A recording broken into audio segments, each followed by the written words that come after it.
cours des dernières années, j'ai eu la chance d'essayer plusieurs appareils, plusieurs sonores de différentes marques. Puis j'ai pu me faire un peu une tête de ce que je souhaiterais pour un sonore. Hein? Les différentes marques que j'ai essayées, honnêtement, j'ai vu des machines performantes dans la plupart des cas. En fait, dans tous les cas, je devrais dire.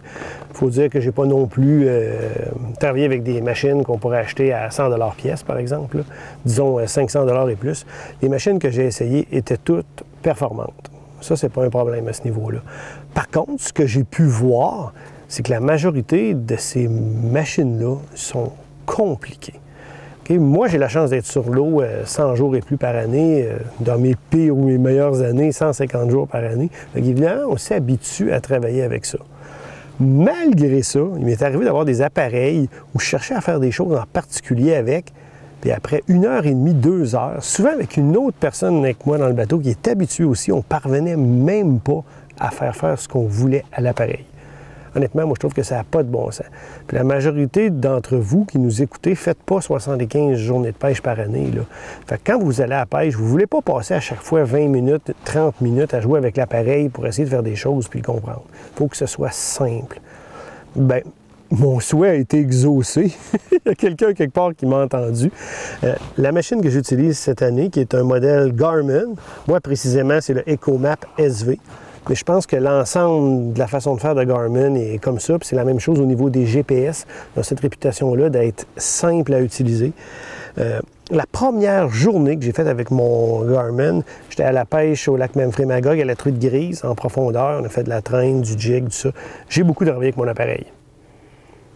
À la fin de la journée, je maîtrisais davantage mon sonore que certains modèles que j'ai eus dans le passé, après les avoir utilisés toute une saison. C'est gros comme différence, là. C'est même difficile à penser. C'est vraiment ça qui s'est passé. Pourquoi? Parce que les menus sont simples et sont intuitifs. C'est pas des menus dans des menus, dans des menus, dans des menus, dans des menus qui n'ont pas toujours un certain sens là, pour le commun des mortels. Je vous explique en gros comment ça fonctionne. En tout temps, quand je veux voir les différentes fenêtres auxquelles ou les différentes options avec lesquelles je peux travailler, c'est le bouton Home, Maison. Donc, très facile. N'importe quand, peu importe où j'en suis dans l'appareil, j'appuie sur Home, je retrouve cet écran-là. Si j'ai des sondes spéciales de brancher, comme le Panoptix ou d'autres affaires, elles vont apparaître là. Si ce n'est pas branché, elles ne sont pas là. Donc, je ne peux pas choisir des choses que mon appareil ne me permet pas de faire. Puis, pour se déplacer, c'est avec les flèches. Donc, évidemment, c'est super simple. On se déplace. La touche Back, très facile. Évidemment, l'écran précédent. Là, je me déplace, puis supposons que je vais aller en mode carte. Carte, Select, choisir. Ça ne peut pas être plus simple que ça. Là, on m'offre 2 options. Avec les flèches, encore une fois, je choisis celle qui m'intéresse. Select. Là, je tombe en mode carte. Supposons que je veux faire des choses particulières à ma carte. Donc là, il y a un menu pour l'écran carte. Je vais dans Menu. Là, j'ai différentes options. Il y en a une qui est assez fantastique, que je suis en train de faire d'ailleurs. Comme le lac où on est actuellement, il n'est pas cartographié. La bathymétrie de ce lac-là n'existe pas. J'ai un système qui s'appelle Quick Draw qui construit la bathymétrie de mon lac quand je me déplace. C'est aussi simple que ce que vous allez voir là. Je le choisis, Select. Là, je suis en train d'enregistrer. Si je choisis de terminer mon enregistrement, j'appuie sur Select. Là, si je débutais une session d'enregistrement avec Quick Draw, ça serait marqué Enregistrer. Je ferais Select. Aussi simple que ça, je crée la propre carte de mon lac au pied près. C'est vraiment impressionnant. Supposons que je reviens à Home pour revoir mon menu. Utiliser fréquemment, puis page combinée, moi je travaille beaucoup avec ça. C'est super commode. Évidemment, utiliser fréquemment, c'est des dispositions de fenêtres avec lesquelles vous travaillez beaucoup. Fait que ça va vite pour aller chercher ce que vous avez besoin. Page combinée, ça vous pouvez vous-même, moi je veux avoir exemple Panoptix avec sondeur, puis vous pouvez vous-même construire l'écran que vous allez voir. Supposons que je m'en vais en mode sondeur, Select.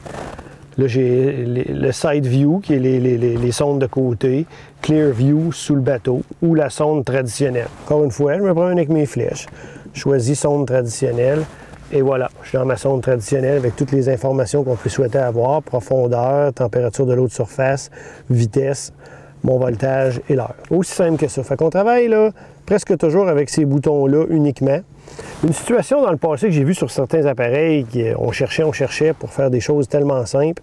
Là, je vais retourner dans mon menu de base, Home, page combinée. Je me déplace avec mes flèches, page combinée, Select. Supposons que je m'en vais avec la combinaison 3, que moi j'utilise beaucoup, qui est carte de navigation et sondeur traditionnel. Select. Supposons que je veux zoomer dans ma carte. Là, souvent, on se retrouvait à appuyer sur Zoom, puis c'est dans sa fenêtre-là qu'on obtenait le zoom. On n'était pas capable de traverser de l'autre côté. Là, j'ai un choix à faire, un écran ou l'autre. Je fais Select. Là, c'est highlighté bleu. Select. Je me déplace avec ma flèche. Je pourrais choisir le 1 ou le 2. Là, je choisis le 1. Là, je peux faire mes zooms. Et voilà. Zoom plus. Zoom plus. On va avoir l'occasion de s'en reparler. Je reviendrai là-dessus. Là. Mais à date, je suis très impressionné par ça. C'est un appareil simple, facile à utiliser. Puis s'il y en a qui se posent des questions au niveau de la puissance, aujourd'hui, en m'en venant sur le lac, à un certain moment donné, on naviguait dans plus de 400 pieds de profondeur. Le sonore me donnait encore ma lecture de fond à 30 000 à l'heure. Je pense que c'est pas mal impressionnant.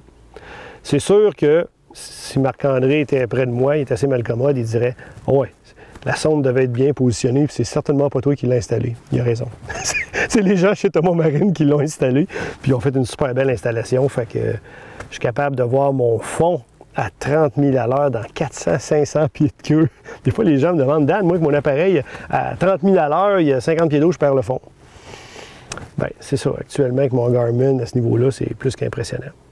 Bon, assez de blabla pour cette fois-ci. On va y revenir au fur et à mesure que je vais l'apprivoiser. Puis que, c'est pas seulement de vous montrer les menus, je veux que ça soit des applications de pêche que vous allez vous servir. Fait qu'on va s'en reparler éventuellement.